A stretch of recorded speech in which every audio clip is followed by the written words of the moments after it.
महाराष्ट्री पिछले 5 सालों से जीवन में अंधकार छाया हुआ है। कभी भी सफलता नहीं मिल रही है। जीवन में आगे क्या करूं क्या ना करूं समझ नहीं आ रहा। सफलता किसे माना है आपने? महाराज जी, श्री जी मैं पढ़ाई पूरी की और मैंने श्री जी से कहा कि मैं अब क्या करूं। उन्होंने मुझे कुछ संकेत दिए थे कि आप सरकारी में जाइए और प्रभु की सेवा करिए। फिर सफलता नहीं मिल रही उसमें एग्जाम में, और अभी है। आप हमारी बात समझिए, आपको श्री जी ने संकेत किया और आप सफलता नहीं प्राप्त कर, दोनों बातें झूठी है ना, दोनों बातें झूठी हैं। आप सत्य को स्वीकार कीजिए। श्री जी के संकेत को आप जानने लगे। आप श्री जी के संकेत तो तभी जब आप उनकी मन की बात जान लेना, तो आप कितने बड़े सिद्ध हो गए। और फिर सफलता किसकी चाहते हो? प्रकृति जन्य की। आप श्री जी के संकेत को जान जाओगे तो श्री जी के प्रेम की सफलता चाहोगे, लोकवत नहीं। और ये लोक की सफलता सुनो, पहले प्रारब्ध के अधीन है। इसकी सफलता के लिए श्री जी से प्रार्थना मत करो। हमारी बात समझना।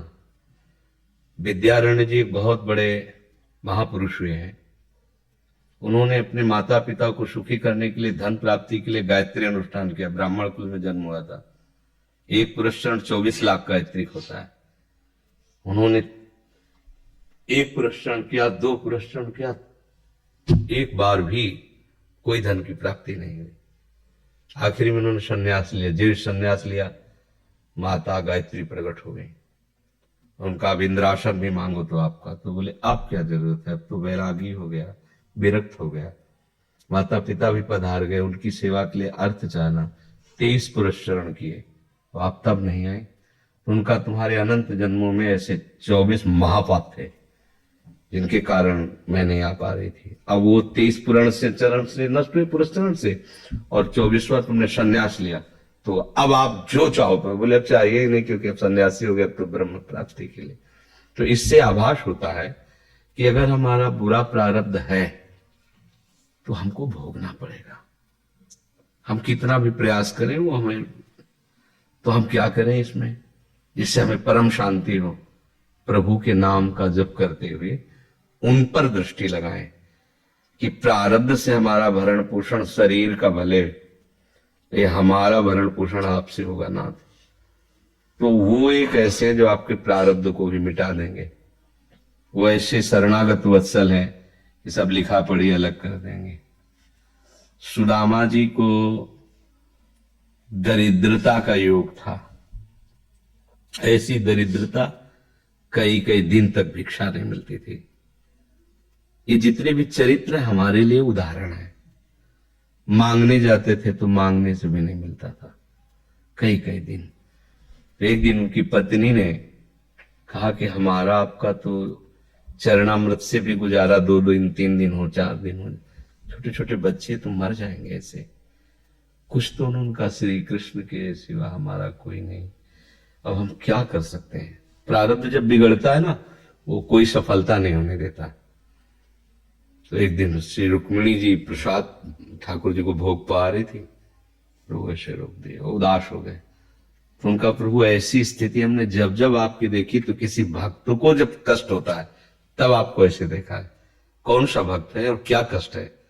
तो एक सुदामा नाम के हमारे मित्र हैं, कई दिन से भोजन में उनको, प्रभु आपके मित्र और मैं आपकी दासी, महालक्ष्मी का अवतार रुक्मिणी, आप हुक्म कीजिए, लोक लोक की संपत्ति वहां। बोले उसको चाह नहीं है, हमारे मित्र को चाह नहीं है, और चाह ना होने पर हम विवश हैं। अगर वो चाह कर ले तो सारी व्यवस्था हो जाए। बोले पैदा करो जाके चाह। बोले उनके हृदय में तो नहीं पैदा कर सकते, हम भी, क्योंकि जिस हृदय में भगवान का आश्रय और निरंतर चिंतन है वहां माया की चाह नहीं होती। बोले उनकी पत्नी के हृदय में, बोले प्रयास करते हैं जाके। भगवान संत वेश में गए, भिक्षाम दे, तो निकली। अतिथि का सत्कार करना गृहस्थ का धर्म होता है।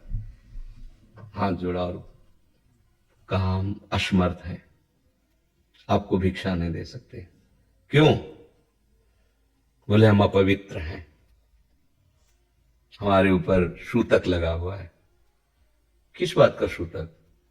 हमने एक पुत्र जन्मा है, तो ठीक है हम 10-12 दिन बाद आ जाएंगे। बोले नहीं, आजीवन अपवित्र रहेंगे। वैसा कौन सा? बोले दरिद्रता रूपी। विद्वान की पत्नी है, तो ऐसे उनका दरिद्रता रूपी पुत्र का जन्म, अर्थात सीधे कि मैं नहीं दे सकती या देने योग्य नहीं, ऐसा न कहे, उनका मैं अपवित्र हूं। तो उनका दरिद्र कैसे हो सकते हो? जिनके पति के मित्र द्वारिकाधीश भगवान श्री कृष्ण है, वो दरिद्र कैसे हो सकता है? एक बार कहो ना अपने पति से। चले गए। जो सुदामा जी आए तो कहा कि देखो आज एक अतिथि आए थे, उनको मैं कुछ नहीं दे पाए, मुझे बहुत कष्ट है कि मेरे पुत्र और आए हुए अतिथि का भी हम स्वागत नहीं कर सकते, उनका भरण को आपके मित्र द्वारिकाधीश प्रभु श्री कृष्ण। सुदामा जी ने कहा, बोले चले जाओ ना, वो कुछ न कुछ सहयोग कर देंगे। तो बोले हम ऐसे मित्र नहीं बनाए कि वो हमारा सहयोग करे, कभी नहीं, मर जाऊंगा, पर उनसे ये नहीं कहूंगा कि आप हमारा। बोले मत कहना, दर्शन के लिए तो चले जाओ, वो सुना है इतने उदार हैं कि वो जाने पर ही दे देंगे।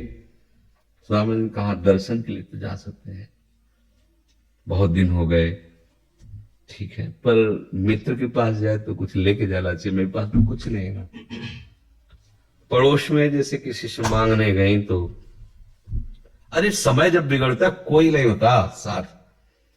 एक ने थोड़ी उदारता दिखाई तो चावल पछोरने पर जो आगे कणका होते चावल के, जो प्राय वो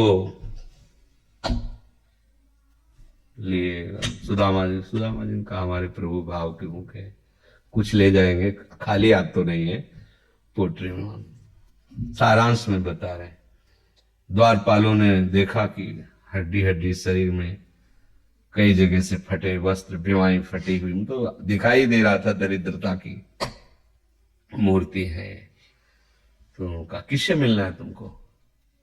तो उनका श्री कृष्ण से। बोले संभाल के बोलो, क्योंकि पार्षद है, अनंत कोट ब्रह्मांडों के नायक प्रभु के ऐसे बोले कोई श्री कृष्ण वैसे गली। अरे उनका जाके तो तुम बोलो ना, श्री कृष्ण से जाके कह दो कि एक सुदामा नाम के ब्राह्मण आए हुए, पार्षद है वो, प्रभु बड़ा अजीब आदमी है, आपका नाम बिना किसी सभ्यता के ले रहा है। वो कह रहा श्री कृष्ण से कह सुदामा, कूद पड़े, भगवान दौड़े। वो पार्षद वो सब की ब्रह्मा जी शंकर जी आते हैं तो वहां खड़े रहते हैं घंटों, भगवान ऐसे भागे जाके। सुदामा जी को पता था ना, हमारे रुक्मिणी जी के महल में रुक्मिणी जी के पलंग पर बैठाते हैं, स्वयं चरण पखारते हैं सब। अब ये वैभव, क्या हालचाल है, कैसे हो प्रभु? आप सब जानते हो, आपकी बड़ी कृपा है। तो ब्याह हो गया, हाँ ब्याह भी हो गए, बच्चे भी हो गए, हमारे पास आए हो तो कुछ तो लाए ही होगे। अब वो सड़े से कपड़े में चावल, कैसे बड़ी बड़ी वो वैभव, महारानियां सब भगवान का। चुप ऐसे बोले, देखो फिर चुप कर रहे हो, हमारे हिस्से की चोरी पहले की थी और फिर चुप कर रहे हो। अपनी हिम्मत नहीं पड़ रही थी, इतने महामहिम प्रभु को कैसे हो तंदुर। भगवान ने ऐसे छीना, ओहो आज तक मुझे ऐसा स्वाद नहीं मिला। भगवान बड़ाई कर रहे, देखो रुक्मिणी जी की आंखों में आंसू आ गया, उधर से भगवान पकड़ लिया हाथ, बस प्रभु हम आपके सिवा नहीं रह सकते। हो भगवान तो सुदामा जी का स्वागत सम्मान को दे, अच्छे कपड़े पहनाए। जब चलने लगे ना तो भगवान की तरफ वो देखते, मतलब कामना नहीं, पर कि देखा पत्नी कह रही थी जाओगे कुछ लोग कुछ, चले प्रभु, हाँ ठीक, इधर से ऐसे चले जाना, हाथ भी खाली। प्रभु ने कहा देखो ये कपड़े जो है ना महंगे हैं, रास्ते में तुम्हें चोर बदमाश, तुम अपनी पोशाक पहने, इनको उतार दो। मुझे बड़ी कृपा, कपड़े भी उतार रास्ते में सोचे जा, देखो निगेटिवली सोच रहे, मेरे श्री कृष्ण मुझे कितना प्यार करते हैं। उन्होंने इसीलिए नहीं दिया कि दरिद्र कहीं संपत्ति पाकर मतवाला होकर मुझे भूल न जाए, मुझे कितना प्यार करते हैं। प्रभु के प्यार में मगन होकर सुदामापुरी खड़ी जैसे द्वारिका। तो उनको भ्रम हुआ कि मुझे लगता है चलते चलते मैं पुनः द्वारिका आ गया। तो वहां पूछ रहे हैं कि ये किसका है। भगवान के पास विधाता है, उनका प्रभु ये तो गलत हो गया, इनके भाग्य में हमने लिखा था क्षय श्री, ऐश्वर्य का नाश, जीवन में नहीं ऐश्वर्य, क्षय श्री। भगवान ने उसका उल्टा कर दिया यक्ष श्री। जैसे कुबेर का अथाह धन का खजाना, त्रिभुवन का खजाना वही है कुबेर के पास, जैसे कुबेर का खजाना यक्ष श्री। तो कहा प्रभु तो उनका इन्होंने एक पुण्य किया है, अनंत ब्रह्मांडों के समस्त जीवों को तृप्त कर दिया है। और वो खुद को खाने को नहीं तृप्त है, बोले मेरे रोम रोम में करोड़ करोड़ ब्रह्मांड वास करते हैं और इनके तंदुलों से मैं तृप्त हो गया। अनंत ब्रह्मांडों का भंडारा हो गया, उसका जो पुण्य होता है लिख दो इनके भाग्य में। अब किसी की चलेगी प्रभु के आगे। तो एकमात्र प्रारब्ध को मिटाने वाले भगवान है, कर तुम अकर तुम अन्यथा कर तुम। तो आप भगवान की शरण होकर उनका नाम जप कीजिए और उनसे प्रार्थना कीजिए कि आपको उचित लगे तो समस्या का समाधान कर दीजिए, नहीं तो मुझे समस्या से लड़ने का